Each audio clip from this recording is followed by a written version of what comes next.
मैं पन्नालाल की दूसरी बीवी थी। उनकी पहली पत्नी आज से 5 साल पहले गुजर गई थी। जब मैं ब्याह करके पन्नालाल के घर में आई थी, तब पहली बार मेरी नजर मोहन पर पड़ी थी। तभी से मेरा आकर्षण मोहन के प्रति हो गया था, मगर मैं तो पन्नालाल की बीवी थी, इसलिए उसके खूंटे से बंध गई थी। मैं भी एक विधवा थी। अभी उम्र का 33वां पड़ाव चल रहा है।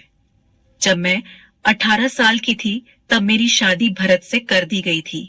वह बेरोजगार था, नौकरी की तलाश जारी थी, मगर वह इधर उधर काम करके अपनी जिंदगी की गाड़ी खींच रहा था। मेरी सास झगड़ालू थी। हरदम वह मुझ पर अपना सासपना जताने की कोशिश करती। छोटी छोटी गलतियों पर बेवजह ताना मारना उसका स्वभाव बन चुका था। मगर वह दिन काल बनकर मुझ पर टूट पड़ा, जब एक कार वाला भरत को रौंद कर चला गया।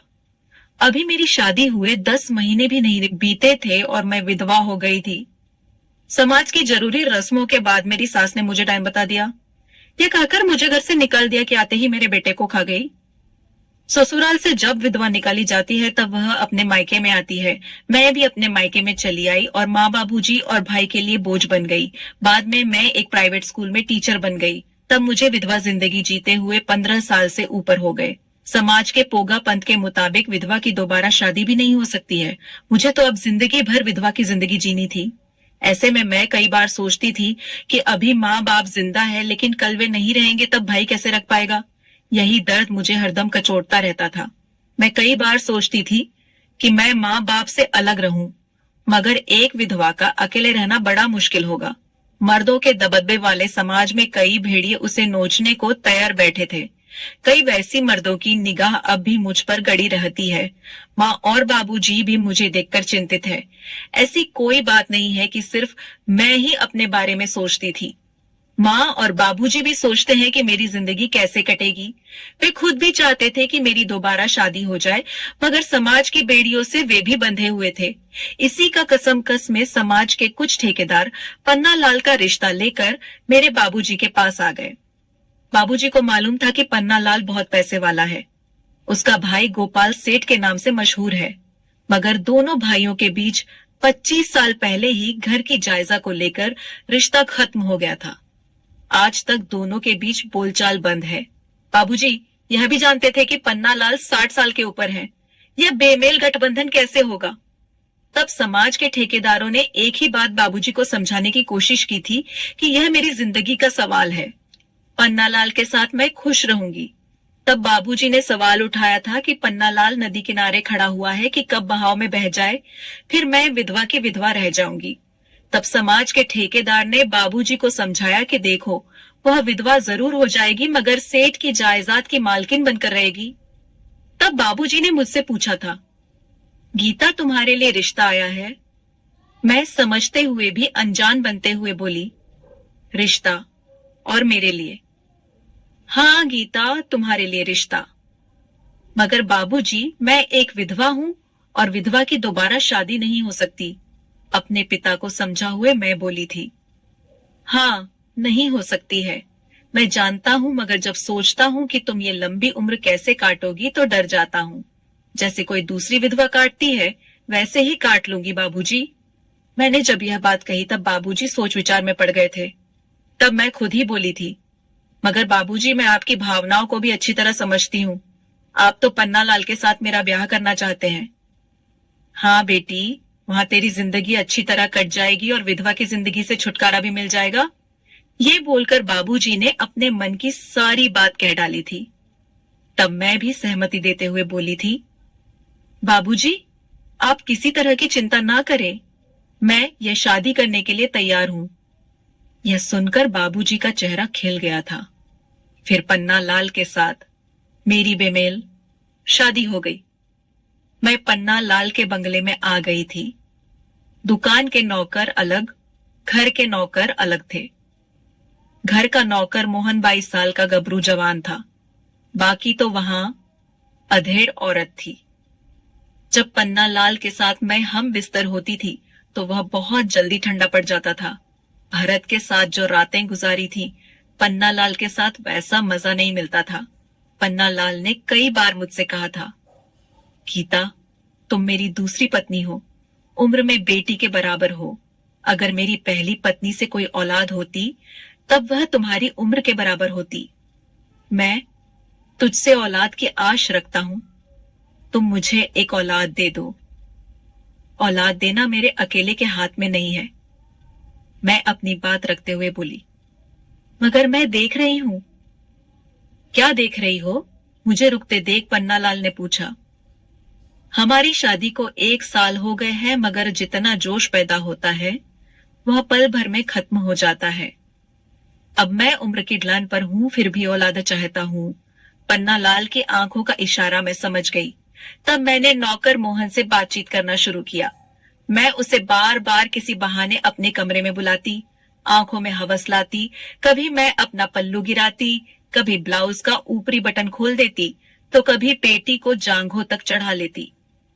मर्द कैसा भी पत्थर दिल हो, आखिर एक दिन पिघल ही जाता है।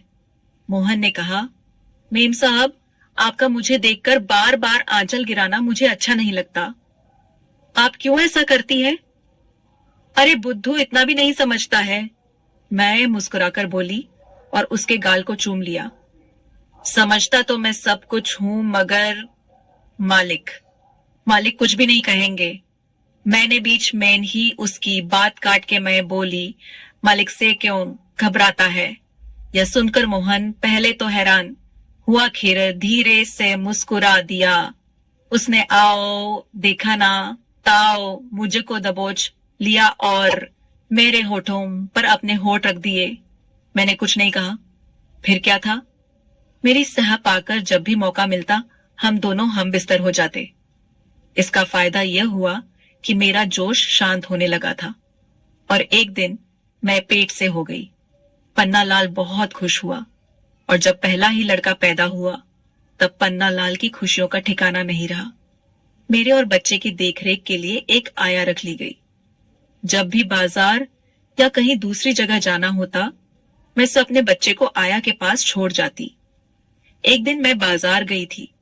मैं एक दुकान में जा रही थी, तभी उधर से 2 औरतें मुझको देखकर आपस में कानाफूसी करने लगी।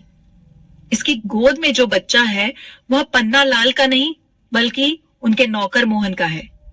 पहली औरत ने कहा, अरे पन्नालाल की उम्र देखो, मुंह में दांत नहीं और पेट में आंत नहीं। दूसरी वाली औरत ने ताना मारते हुए कहा, दोनों में उम्र का कितना फर्क है, इस औरत ने कैसे कर ली शादी?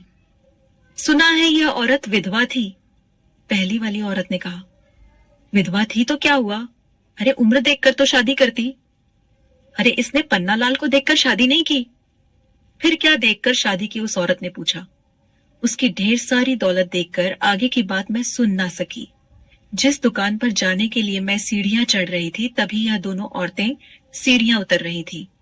मुझे देखकर यह बात कही तब मैं रुक गई। उन दोनों औरतों की बातें सुनने के बाद दुकान के भीतर ना जाते हुए मैं उल्टे पैर लौटकर फिर कार में बैठ गई। ड्राइवर ने हैरान होकर पूछा, मेम साहब आप दुकान के भीतर क्यों नहीं गई? जल्दी चलो बंगले पर, मैंने अनसुना करते हुए आदेश दिया। आगे ड्राइवर कुछ ना बोल सका। उसने चुपचाप गाड़ी स्टार्ट कर दी।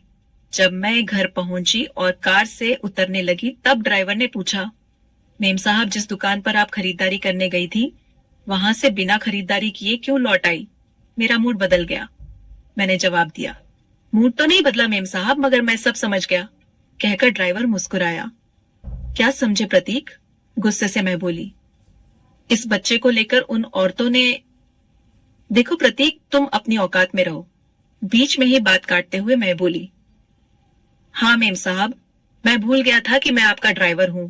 माफी मांगते हुए प्रतीक बोला। मगर सच बात तो होठों पर आ ही जाती है। क्या सच बात होठों पर आ जाती है? मैंने पूछा। यही मैम सा कि उन दोनों औरतें ने बच्चों को देखकर कहा होगा कि यह बच्चा सेठ जी का खून नहीं है बल्कि उनके नौकर मोहन का है। प्रतीक ने साफ साफ कह दिया। तब मैं गुस्से से बोली, देखो प्रतीक, तुम हमारे नौकर हो और अपनी हद में रहो। औरों की तरह हमारे संबंधों को लेकर बात करने की जरूरत नहीं है। कहकर मैं कार से उतर गई। हालांकि मुझे भी पता था सच्चाई क्या है, लेकिन कहते हैं ना कि सच हमेशा कड़वा होता है। उसने जो कुछ कहा था सच ही कहा था। मैं उदास होकर चुपचाप अपने कमरे में आ गई। तो दोस्तों, यह कहानी यहीं पर खत्म होती है। आप लोगों को अगर यह कहानी अच्छी लगी है तो एक कमेंट जरूर करें।